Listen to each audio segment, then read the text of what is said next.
Have you ever felt like the world is a roaring river, rushing past you with noise and purpose, while you are stuck on the bank, watching in silence? You wave, but no one seems to see.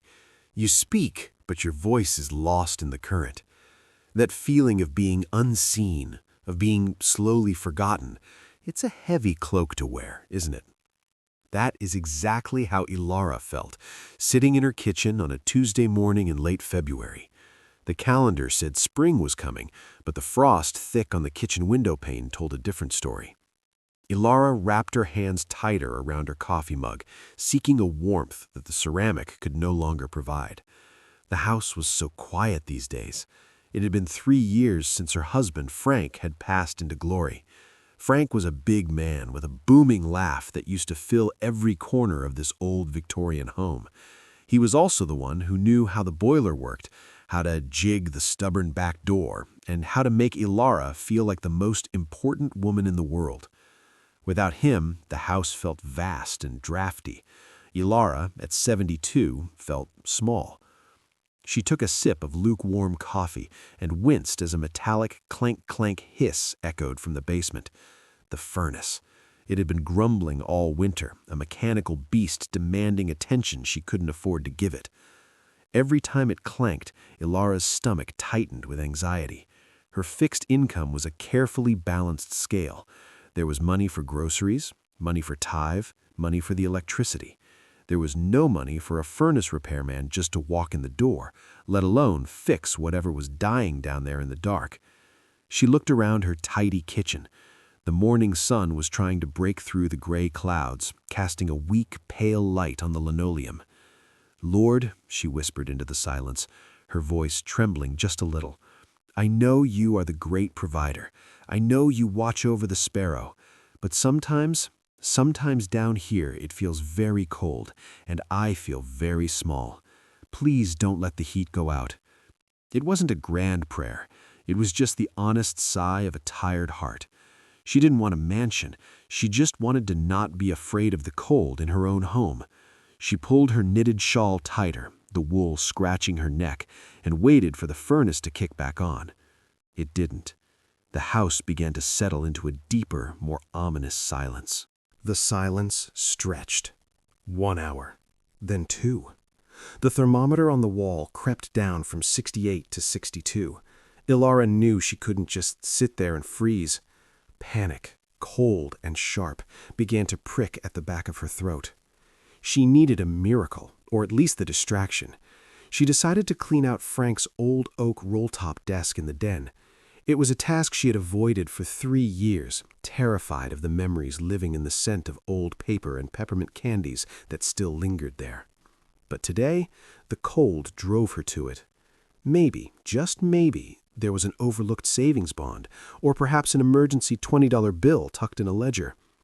She pulled open the stubborn bottom drawer. It groaned in protest. Inside, it was a jumble of old charging cables, dried-up pens, and expired calendars. She sifted through the debris, her heart sinking with every useless item. No hidden treasure, no miraculous solution to the dying furnace. Tears pricked her eyes. "Are you there, God?" she whispered again, the desperation leaking out now. "I don't know how to do this alone."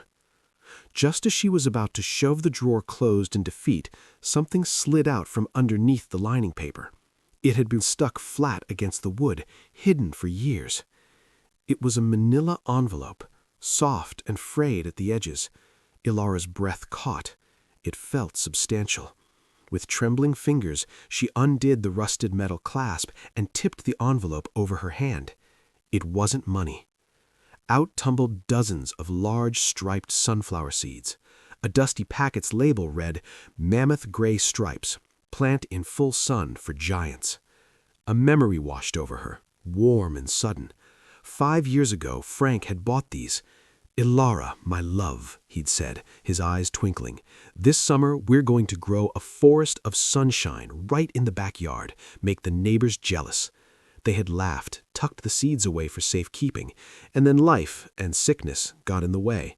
The seeds were forgotten. Elara stared at the dry, striped husks in her palm.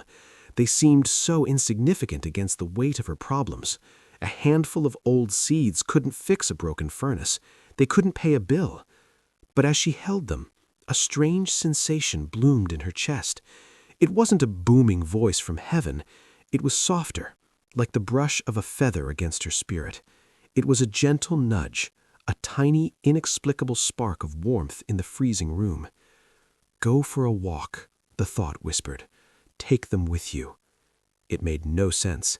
It was 35 degrees outside, but the impulse was steady and insistent. It was a pull away from the fear in the house and towards something outside. Clutching the envelope like a lifeline, Elara put on her heaviest coat and stepped out into the biting air. Elara walked aimlessly at first, the cold air stinging her cheeks. The envelope crinkled in her pocket. She found her feet taking a route she hadn't walked in months, down past the old Miller property 3 streets over.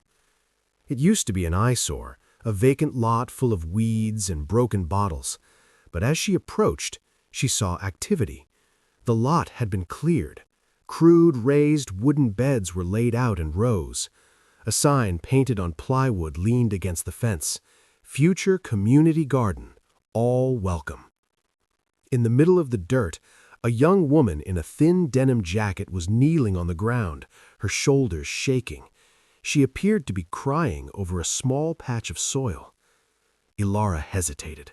Her own troubles felt massive, but the sight of someone else's pain drew her in. She unlatched the gate. "Excuse me, dear," Elara called out softly. The young woman jerked her head up, wiping her eyes quickly. She appeared exhausted. "Oh, hello. I'm sorry. I didn't mean to make a scene." "Nonsense," Elara said, stepping closer. "The cold gets to all of us. I'm Elara." "I'm Sarah," the young woman sniffed. She gestured helplessly at the dirt. "It's silly. I'm trying to start a memorial patch here for my mom.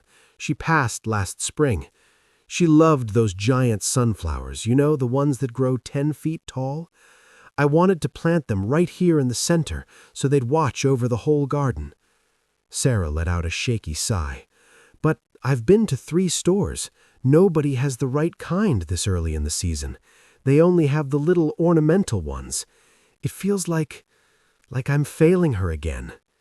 Elara froze. The wind whistled around them, but she didn't feel the cold anymore. Her hand went to her pocket. The crinkle of the manila envelope sounded like thunder in her ears. "Sarah," Elara's voice shook, "what did your mother's favorite sunflowers look like? Were they gray stripes?" Sarah's eyes widened. "Yes, the mammoth ones. How did you know?" Slowly, reverently, Elara pulled out the frayed envelope. She tipped it, allowing the large striped seeds to spill into Sarah's dirt-stained hands. "My Frank meant to plant these," Elara whispered, tears welling in her own eyes now. I think God knew your mother needed them more today." Sarah stared at the seeds, then at Elara, and burst into fresh tears, this time tears of pure relief. She hugged Elara fiercely. In that embrace, 2 lonely women found a bridge. Just then, a white work truck pulled up to the curb. A burly man with a kind face jumped out. "Sarah? Honey? I brought you some lunch. You okay?" "Oh, Mark, look!" She showed him the seeds, babbling about the miracle. Mark smiled, a warm, easy smile that reminded Elara painfully of Frank. He looked at Elara, really looked at her. "That was a mighty kind thing to do, ma'am. You look frozen through, though. You live around here?" "Just a few streets over," Elara managed, shivering as the adrenaline faded. "My furnace seems to have given up the ghost this morning." Mark stopped. He pointed to the logo on his truck door. "Mark's Heating and Cooling. Honest work for honest folks." "Is that a fact?" Mark said, his voice dropping low and serious. "Well, Mrs. Elara, you just provided the sunshine for my wife's garden. The very least I can do is bring a little heat back to your home. Hop in the truck. I'm taking a look at that furnace right now, no charge." An hour later, Elara sat in her kitchen. The metallic clank-clank hiss was gone, replaced by a steady, beautiful hum. Warm air was blasting from the vents, chasing the chill out of the corners of the old house. It had been a simple fix, a $50 part that Mark happened to have in his truck. He refused to take a penny. Some things, he had told her with a wink, are paid for in better currency than cash. Elara held her mug, but this time the coffee was hot, and her hands were already warm. The house was quiet again, but the silence felt different now. It wasn't empty, it felt peaceful. She wasn't just warm physically. The icy grip of loneliness around her heart had thawed. She wasn't invisible. God had seen her shivering in her kitchen, and he had used a dusty envelope of 5-year-old seeds to weave a tapestry of connection she never could have imagined. The next week, when the weather broke, Elara returned to the community garden. She didn't just watch, she knelt in the dirt alongside Sarah. They planted the seeds together. By mid-July, those sunflowers stood 10 feet tall, golden sentinels nodding in the breeze, a beacon for the whole neighborhood. Elara learned something profound that winter day. We often ask God for a finished solution, a check in the mail, a healed body, a fixed furnace. But often his answer comes in the form of a seed, a small, seemingly insignificant thing that we have to carry out in faith and share with someone else before the miracle can bloom. Maybe you feel like Elara today. Maybe you feel stuck in the cold, invisible, and forgotten by the rushing world. Please hear me. You are seen. The God who knows when a single sparrow falls to the ground knows exactly what you need to warm your life. Look around you. What small seed do you have hidden in a drawer? A kind word? A spare hour? A forgotten talent? Don't discount the small nudges of the Spirit. Follow them. They are leading you to your own patch of sunlight. If you believe that God is preparing a harvest of blessings in your life right now, even if you can't see the sprouts yet, type Amen in the comments below. Let's encourage each other in faith today. God bless you.